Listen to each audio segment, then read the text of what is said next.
රන් බිමට අරුණැල්ල ගවේෂණාත්මක කෘෂි කාර්මික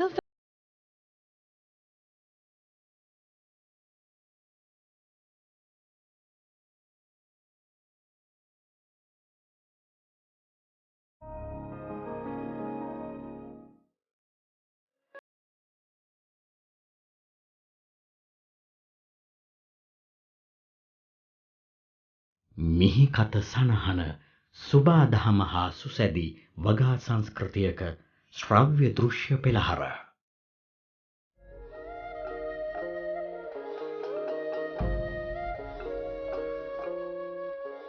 පරිසර හිතකාමී ලෙස භෝග වගාවේදී ප්‍රබලම සාධකයක් වන්නේ පසයි.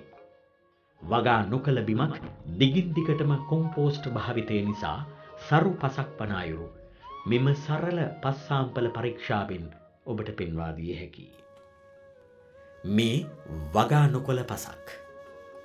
මෙයට ජලය එක් කර ගුලි කළ විට මේ ආකාරයේ මතු පිටක් දැකිය හැකියි. එහි හරස් කඩ පරීක්ෂාවේදී පාංශු ස්ථර අතර වාසිදුරු හා කාබනික ද්‍රව්‍ය නොමැති බව පැහැදිලි. නමුත් කාබනික ද්‍රව්‍යෙන් එක් කළ පසු එය මෙසේ දිස්වෙයි. පාංශු වාතය ගමන් කළ හැකියි. පස ඇලීමකට හෝ තදින් වියලීමකට හෝ ලක් නොවේ. එබැවින් වගා කරන පසක් මේ ආකාරයේ වේ. මෙයට කොම්පෝස්ට් එක් කළ විට මෙවැනි වාසිදුරු රාශියක් සහිතව ගැඩවිලුන් වැනි හිතකර ජීවීන්ට හොඳ පරිසරයක් නිර්මාණය වී තිබේ. මෙයින් තහවුරු වන්නේ ඕනෑම වගාබිමකට දිගින් දිගටම කාබනික පොහොර භාවිත කිරීම මගින් පාංශු හා ශුද්‍ර ජීවීන්ගෙන් ගහන සරු වගාබිමක් සකසාගත හැකි බවයි. ජෛව විවිධත්වයෙන් ගහන මෙවැනි මහ වනයක් තුළ කිසිදු බාහිර යෙදවුමකින් තොරව දැවැන්ත වෘක්ෂලතා වැඩේ. ඒ ඊට අවැසි පෝෂණය එම පද්ධතිය තුළම වැඩෙන ශුද්‍ර හා මහාජීවීන්ගෙන් ලැබෙන නිසාය. එබැවින් එම සිද්ධාන්තය උපයෝගී කරගනිමින් අප ගෙවත්තේ වගාබිමේ එවන් පරිසර පද්ධතියක් අපට නිර්මාණය කළ හැකිය. ඒ සඳහා මේ ආකාරයට භූමිය ශුද්ධ කරමින් එම රොඩුවලින්ම වැටියක් යොදා වැටි අතරට කොම්පෝස්ට් යොදා පස් තට්ටුව අවුස්සා දමන්න. ඉන්පසු කැබැලි ලෙස කපාගත් ග්ලිරිසීඩියා මේ ආකාරයට යොදා ඊට උඩින් වියලි කොළ හෝ පිදුරු හෝ මගින් එය වසා දමන්න.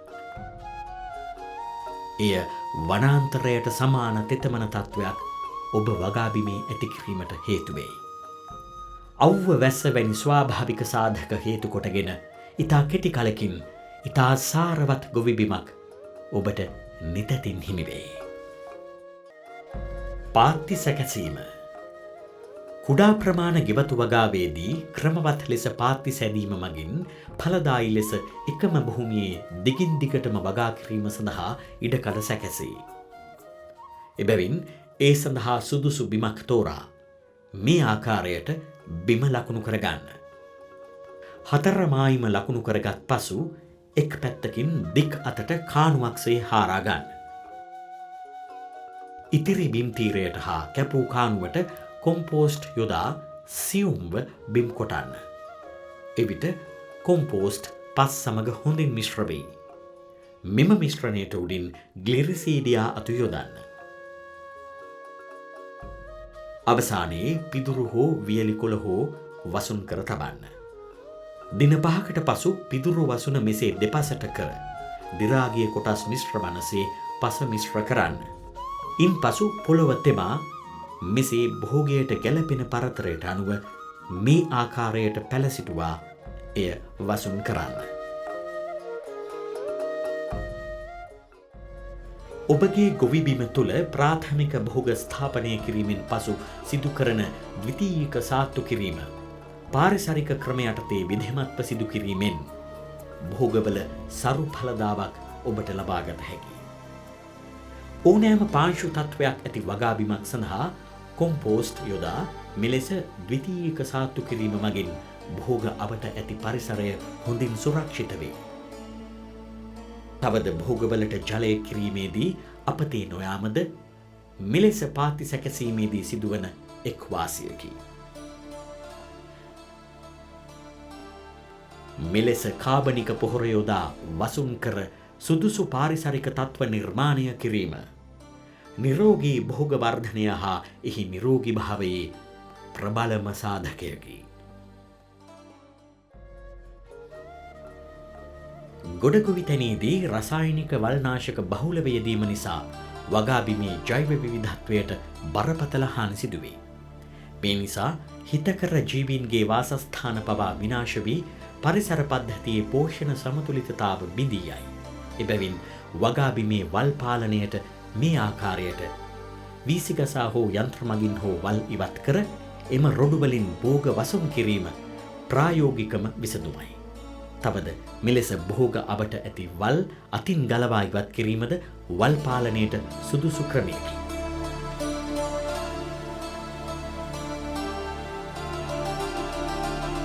වසුන් කිරීමට භෝග අපද්‍රව්‍ය යොදා ගැනීම පසේ පෝෂණය රැක ගැනීමට මහත් පිටිවහලකි. නඩත්තු කිරීමට අපහසු මෙවැනි වගා සඳහා උදැල්ලක් මගින් වල් ඉවත් කර කොහොබත් වැනි දෙයින් වසුන් කිරීම නිසා නැවත භෝගය අවට වල් සෑදීම පාලනය වේ. මේ ආකාරයට ස්වාභාවික ක්‍රම මගින් වල් පාලනය කරන ලද භෝගයක් වටා වූ වසුන ඉවත් කළ විට මෙවැනි ස්වාභාවික කොම්පෝස්ට් ස්තර දැකිය හැකියි. එබැවින් රසායනික භාවිතයෙන් තොර සරු ඵලදාවක් සඳහා ජෛව විවිධත්ව සංරක්ෂණය තුළින් ස්වාභාවික වල් පාලනය කාලෝචිතම විසඳුමකි.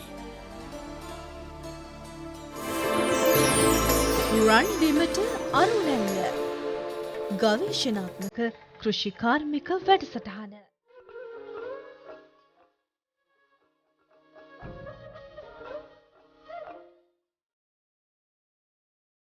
මිහි කත සනහන සුබාදහම හා සුසැදි වගා සංස්කෘතියක ශ්‍රව්‍ය දෘශ්‍ය පෙළහර.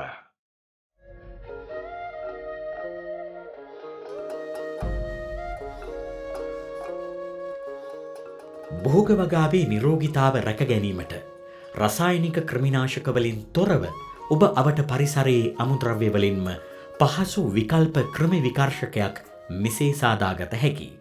ඒ සඳහා කොහොඹ, පාවට්ටා, නික, බුලත්, ගම්මිරිස්, අරලිය, වරා, බාලොලි වැනි ශාකවල පත්‍රද, කලවැල්, පතොක්, කනීරු, දලුක් වැනි ක්‍රම විකර්ශක ගුණයෙන් යුතු ශාක කොටස්ද එක තරමට ගෙන ලියා හෝ තලා හෝ සිහින් මනසේ කොටාගත් කොහොඹ ඇට සමග හොඳින් මිශ්‍ර කරන්න. එම මිශ්‍රණයට 1:3 අනුපාතයට ජලය යොදා හොඳින් කලතන්න.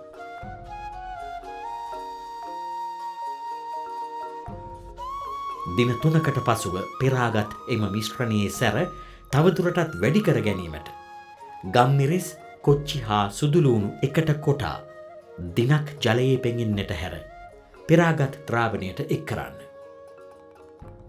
මෙසේ සාදාගත් අවසන් ද්‍රාවණය උදේ කාලයේ හෝ සවස් කාලයේ හෝ රෝගපාත්‍රී භෝගවලට යෙදීමෙන් අහිතකර ක්‍රමයෙන් පළවා හැරීම සාර්ථකව සිදු කළ හැකියි.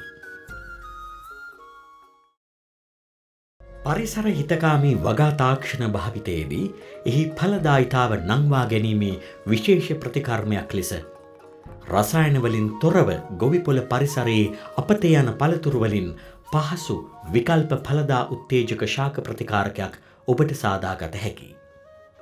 ඒ සඳහා අවශ්‍ය වන්නේ ඉවතලන පළතුරු කොටස්, හකුරු නොමැතිනම් රතු සීනි. පළමුවෙන්ම හකුරු කිලෝ භාගයක් හොඳින් කොටා ගන්න. එය ජලය ලීටරයක හොඳින් මිශ්‍ර කර එම හකුරු ද්‍රාවණය කපාගත් පළතුරු කිලෝ 3ක් සමග මිශ්‍ර කර තවත් ජලය ලීටර 5ක් පමණ එක් කර කූරුගා පල් වෙන්නට හරින්න.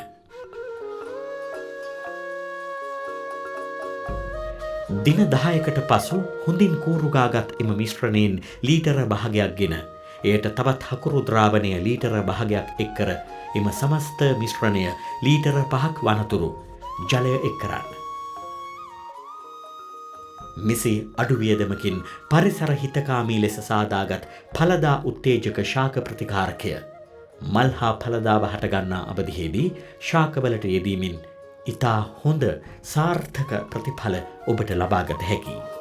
පරිසර හිතකාමී වගා තාක්ෂණ භාවිතයේදී එහි ඵලදායිතාව නංවා ගැනීමේ විශේෂ ප්‍රතිකර්මයක් ලෙස රසායනික වලින් තොරව සත්ව අපද්‍රව්‍ය වලින් පහසු විකල්ප ශක්තිජනක ශාක වර්ධක උත්තේජකයක් ඔබටම සාදාගත හැකියි. ඒ සඳහා අවශ්‍ය වන්නේ කපා ඉවත් කළ ලේ සහිත අලුත් මාළු කොටස් සහ හකුරු නොමැතිනම් රතු සීනිය. පළමුවෙන්ම හකුරු ග්‍රෑම් 500ක් හොඳින් කොටා ගන්න. එය ජලය ලීටරයක හොඳින් මිශ්‍ර කර එම හකුරු ද්‍රාවණය මාළු කටු කිලෝ 3ක් සමග මිශ්‍ර කරමින් තවත් ජලය ලීටර 5ක් පමණ ඊට එක් කර කූරුගා පල් වෙන්නට ඉඩ හරින්න.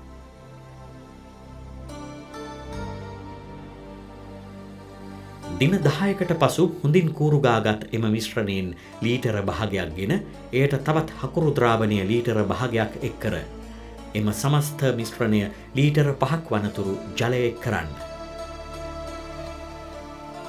මෙසේ අඩු වියදමකින් පරිසර හිතකාමී ලෙස සාදාගත් ශක්තිජනක ශාක වර්ධක උත්තේජකය පෝෂණ ඌනතා සහිත දුර්වල ශාකවලට සතියකට දෙවරක් මතු පිටින් යෙදීමෙන් ඉතා හොඳ සාර්ථක ප්‍රතිඵල ලබාගත හැකියි.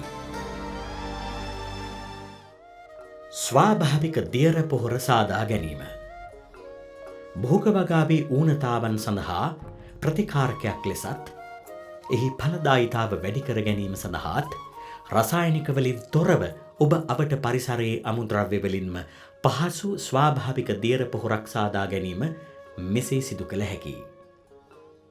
මේ සඳහා අවශ්‍ය වන්නේ ග්ලිරිසීඩියා, අමු ගොම හා ජලයයි. පළමුවෙන්ම කපාගත් ග්ලිරිසීඩියා අතුවල කොළ සූරා ගන්න. දෙවනුව තරමක් ලොකු භාජනයකට සූරාගත් කොළ හා අමු ගොම යොදා ජලය එක් කරමින් හොඳින් කලතන්න. දිනකට වර බැගින් මේ ආකාරයට කැලතීම සිදු කරන්න. දින 15කට පසු පෝෂක ඌනතා ඇති ශාකවලට සතියකට දෙවරක් යොදා වසුන් කිරීම මගින් ඔබට ඉතා හොඳ ප්‍රතිඵල ලබාගත හැකියි. රන් බිමට අරුණැල්ල ගවේෂණාත්මක කෘෂි කාර්මික වැඩසටහන.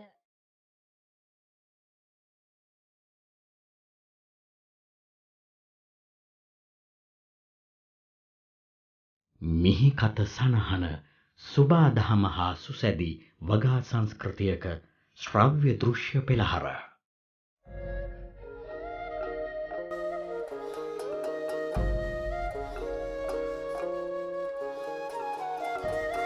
තමාගේ නිවෙසේ එදිනෙදා පරිභෝජනයට අවැසි එළවලු පළතුරු හා පලා වර්ග තම ගෙවත්තේම සීමිත බිම් කඩක වගා කර ගැනීම මගින් රසායන භාවිතයෙන් හා මුදල් වියදමකින් තොරව නැවුම් පෝෂණයක් ඔබට ලබාගත හැකියි.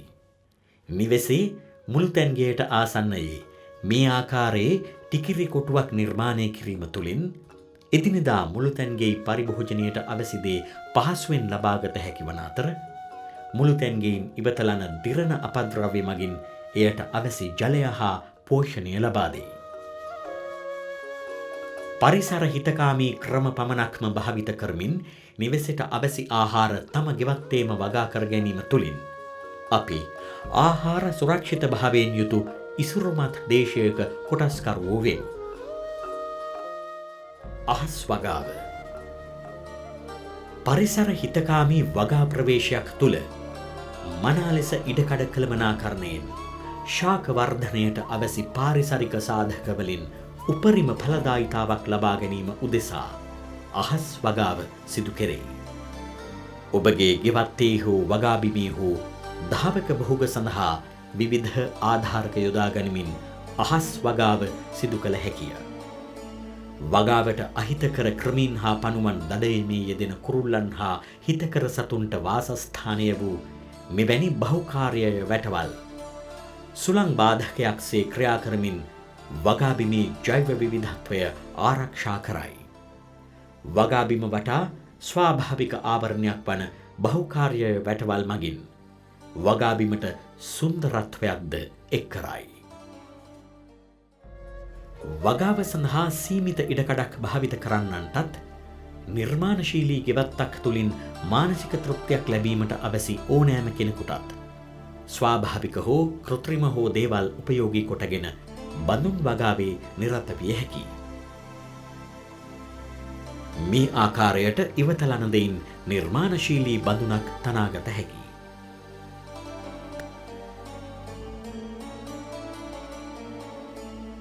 තවද පරිසරයේ ස්වාභාවික දේවල්ද යොදා ගනිමින් ඔබටද බඳුන් වගාව නිර්මාණශීලීව සිදු කළ හැකියි.